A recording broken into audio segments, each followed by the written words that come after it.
उत्तर प्रदेश शिया central वक्फ board ने अपने कार्यालय में एक प्रेस कॉन्फ्रेंस की। ये प्रेस कॉन्फ्रेंस उत्तर प्रदेश शिया सेंट्रल वक्फ बोर्ड का कार्यकाल के आखिरी साल में अपने कार्यकाल की उपलब्धियों को के संबंध में बताने के संबंध में आपके माध्यम से जनता के बीच और जिम्मेदार लोगों के बीच रखने के नियत से बुलाई गई है। इस संबंध में अवगत कराना है कि किसी भी विभाग की या संस्था के कार्यों का सही अवलोकन उसके मुख्य दायित्व और कार्यक्षेत्रों में किए गए प्रयासों के अवलोकन करने से ही हो सकता है। यूपी शिया सेंट्रल वक्फ बोर्ड का मुख्य दायित्व प्रदेश में वक्फ संपत्तियों का संरक्षण, उनका बेहतर रखरखाव और उनकी आय में वृद्धि और पारदर्शिता लाना है। ये एक स्वयं अपना भार उठाने वाली संस्था है। अपने कार्यालय को सुचारू रूप से चलाना, कर्मचारियों का वेतन, रिटायर हो रहे कर्मचारियों का प्रोविडेंट फंड अरेंज करना उत्तर प्रदेश या सेंट्रल वक्फ बोर्ड के द्वारा स्वयं किया जाता है। इस कार्यक्षेत्र में भी हमें संस्था बीमारू हालत में मिली। कर्मचारियों का 37 माह का वेतन बकाया था। हमने अपने कार्यकाल में सुनिश्चित किया कि आज हमारे 5 साल के कार्यकाल के 6 महीने बचे हैं और उसमें मात्र हर साल 1 माह का वेतन रोक के हमने 100% वेतन देने का काम किया और वो हर साल में 1 माह का वेतन कर्मचारियों का रोक के हमारे रिटायर्ड हुए कर्मचारी जिनकी हालत फाइनेंशियल बहुत दयनीय थी, उनको 50 लाख रुपए से ऊपर पूर्व की बकाया 37 महीने की तनख्वाहों का भुगतान किया गया और उनके प्रोविडेंट फंड एक्स्ट्रा रकम उनको दी गई। इन सभी क्षेत्रों में किए गए प्रयासों को आपके माध्यम से बताना है। दूसरा, हमारे बोर्ड के द्वारा लिए गए फैसलों में पारदर्शिता का एक उदाहरण सबसे बड़ा ये है कि हमारे द्वारा लिए गए निर्णय में आज तक के 5 सालों में माननीय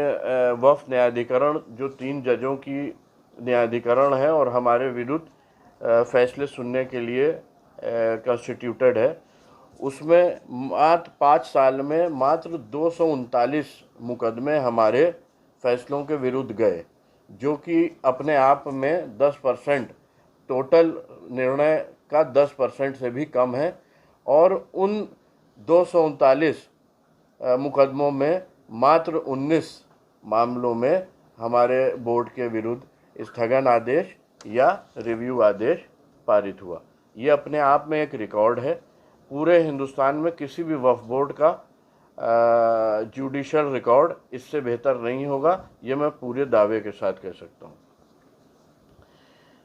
हमने न केवल अपनी संपत्तियों को भूमाफियाओं के कब्जे से आज़ाद कराया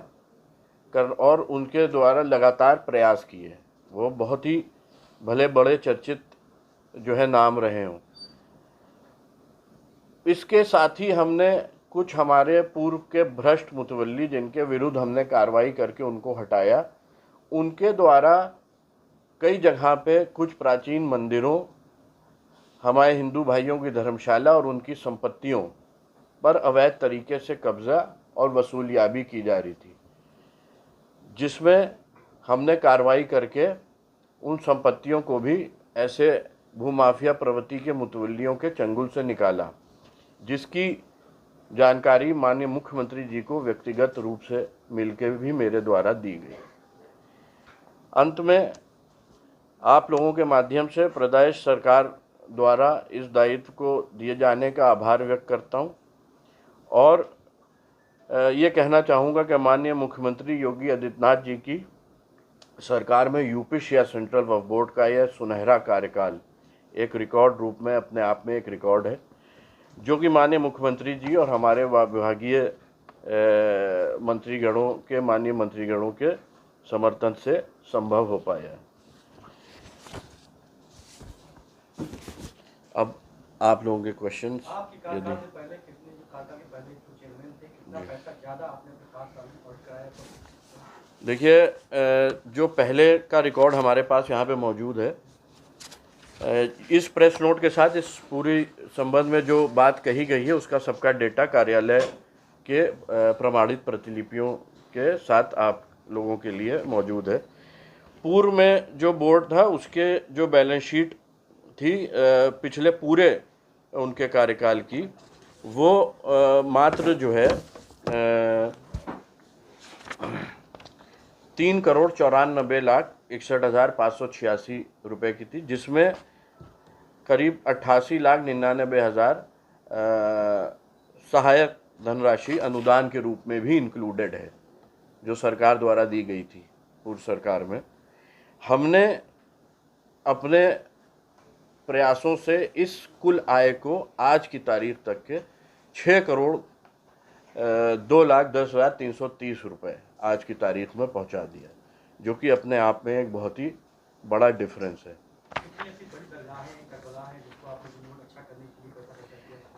देखिए, अगर हम बात करें तो उत्तर प्रदेश या सेंट्रल वक्फ बोर्ड के अधीन आने वाला सबसे बड़ी दरगाह और वक्फ जो विश्व प्रसिद्ध दरगाह है आलिया नजफ़ हिंद है, जोगी रामपुरा ज़िला बिजनौर में, जिसका वक्फ नंबर 11581187 है।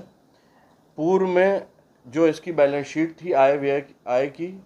मात्र 21,81,619 रुपये की थी, जो आमदनी दरगाह कमेटी द्वारा दिखाई जाती थी उत्तर प्रदेश या सेंट्रल वक्फ बोर्ड को। हमने इसके अंदर रिकॉर्ड बढ़ोतरी करते हुए मजबूत ऑडिट और जिम्मेदार लोगों को वहाँ पे अपॉइंट करते हुए, जिसमें स्वयं बोर्ड ने भी दरगाह को काफ़ी समय तक के जो है कंट्रोल किया और चलाया, और मौजूदा दौर में भी बोर्ड के कंट्रोल में इसको हमने 21,81,000 रुपये से इस 2024 और 25 की बैलेंस शीट जो हमारी है दरगाह की, वो 1,28,98,000 रुपये, जो कि 5 गुना ज़्यादा आय है। और अगर हम लखनऊ में बात करें, दरगाह हज़रत अब्बास जो रुस्तम नगर सादतगंज में है स्थित, जहाँ पे भी रेनोवेशन का काम अभी भी मुसलसल चल रहा है, अभूतपूर्व वहाँ कार्य हुआ, उसकी जो बैलेंस शीट बोर्ड में सबमिट थी वो 63,74,000 रुपये की 243 रुपये की मात्र थी, जिसकी आय व्यय में पूरी पारदर्शिता और मजबूत ऑडिटिंग बोर्ड द्वारा करके इस आय को 1,34,75,749 रुपये पहुँचाया गया, जो कि अपने आप में बहुत बड़ा डिफरेंस है। इसी तरह बोर्ड ने कई जो है, आप अगर जलालपुर में रोज़ा हज़रत कासिम की बात करें तो वेस्ट उस रीजन में, तो हमने वहाँ ज़बरदस्त रेनोवेशन का वर्क कराया। आप दरगाह यहाँ पे हमारी मस्जिद जो है मेडिकल कॉलेज के पास दरियावाली, उसमें रिकॉर्ड जो है रेनोवेशन का वर्क हुआ, और लगभग सारी बड़ी इबादत गाहों में और मस्जिद या इमाम बारगाह या करबलाओं में उनके तामीर होने के बाद से इस दौर में पहली बार रेनोवेशन का काम शुरू हुआ है। और दरगाह जोगीपुरा में जो है हम बहुत ही शुक्रगुजार हैं माननीय मुख्यमंत्री जी के, करीब 50 लाख रुपए का कार्य टूरिज़्म विभाग द्वारा जो है वहाँ पे कराया गया। या बोर्ड के पास में इतनी ज़्यादा ज़मीनें हैं, या कोई एक्शन प्लान है कि मदरसा हो या फिर ये सब हो? अभी बहुत अच्छा आपने सवाल पूछा। अभी हमारे लखनऊ में ऑल इंडिया शिया ऑर्फनेज जो है बहुत एक पुराना इदारा शिया सेंट्रल वक्फ बोर्ड के अधीन है, जहाँ पे ऑर्फनेज में जब हमारा बोर्ड आया है, कार्यकाल हमारा शुरू हुआ है, तो 12 बच्चे थे। आज हमने उसमें बच्चों की संख्या बढ़ा के करीब 38 से 39 करी है, और करीब 100 बच्चों की डॉर्मेट्री और उनके लिए इंतज़ामात के वहाँ पे प्रबंध किए हैं। और इस सिलसिले में हमने एडवर्टीज़मेंट भी निकाला है कि जहाँ भी असहाय बच्चे हों, परेशान हों, वो हमारे संस्था में आ सकते हैं। उसी संस्था की बिल्डिंग से अलावा हमारे पास एक प्लेग्राउंड और बहुत ही जर्जर अवस्था में 2 जो है इमारतें पड़ी थी जो कि बिल्कुल जो है धाराशाही हो रही थी। हमारी ही जो है हमने बोर्ड ने उसके लिए वहाँ पे स्कूल की स्थापना करने के लिए एक जो है बिड इनवाइट की, और बहुत ही अच्छे जो है मापदंडों के स्कूल की जो हमने उसमें रखा। उसमें हमारी कम्युनिटी के तौहीदुल मुस्लिमीन ट्रस्ट, जो कि यूनिटी इंटर कॉलेज रन करता है लखनऊ में, हज़ारों बच्चे जिससे जो है शिक्षा प्राप्त कर रहे हैं, उनका जो बिड थी वो सबसे हाई थी, और करीब 1,25,000 रुपये किराए पे, और उन जो है बिल्डिंग्स के स्वयं उनके फंड से टीएमटी के पुनर्निर्माण,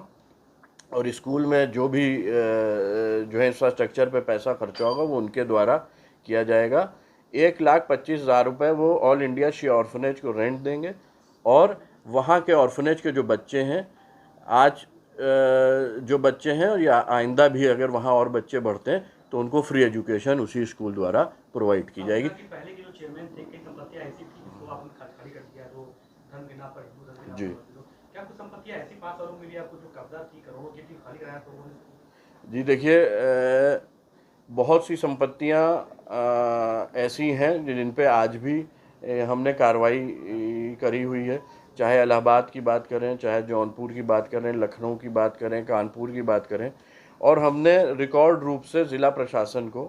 संबंधित डिस्ट्रिक्ट मजिस्ट्रेट को उन संपत्तियों को खाली कराने के लिए पत्राचार किया हुआ है। कई जगह पे हमें बहुत बड़ी कामयाबी मिली है, और कई मामले माननीय न्यायालय में भी विचाराधीन है। आपकी संपत्तियां जितनी 8,000 की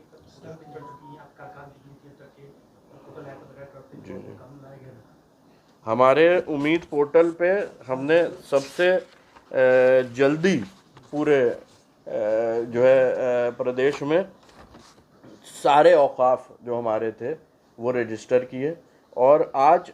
हमने माननीय वक्फ न्यायाधिकरण से 6 महीने का एक्सटेंशन मांगा था, जिसमें औकाफों के वेरिफिकेशन जो पोर्टल पे अपलोड किए गए हैं और अप्रूवल का काम अभी चल रहा है, जो कि जिसकी लास्ट डेट 5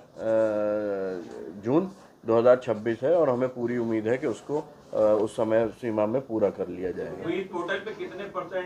औकाफ चढ़ चुके हैं? 100% औकाफ हमारे पोर्टल पे रिकॉर्ड हो चुका है। कुछ खबरें आप खिलाफ लाई जा रही हैं, करेंगे, 2 मिनट का मामला चल रहा है। देखिए, बहुत से जो है मामले ऐसे हैं कि जिसमें जो है भूमाफिया बहुत ज़्यादा एक्टिव हैं, बड़ी ज़मीनों पे उनकी नज़रें हैं, और ये मामले हमारे क्या रोज़ जो है आया करते हैं, और उसको हम अपने जो लीगल हमारी टीम है वो हर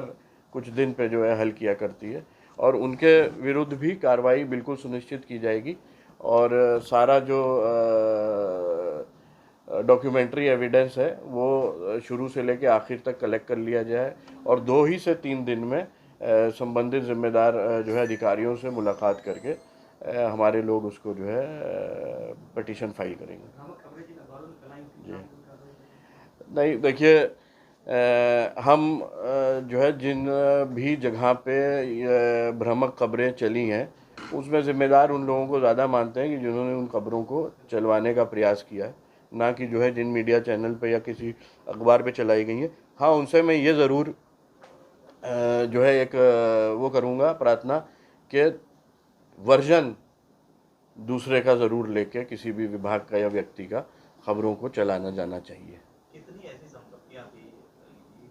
जो आप लोगों ने खाली करी गलत तरीके से? देखिए, अगर मुख्य रूप से बात करें, अगर लखनऊ से हम बात करें तो एक हमारे जो है बहुत ही कदीमी वफ़द था दरोगा मीर वाजिद अली, उसकी एक संपत्ति जो है डालीगंज में, नज़ीरगंज में, और एक सादतगंज में जो कि नॉन मुस्लिम्स के नाम दर्ज थी, उस वफ़द में गलत तरीके से मात्र पूर्व मुतवल्ली ने एक एफिडेविट दे के पूर्व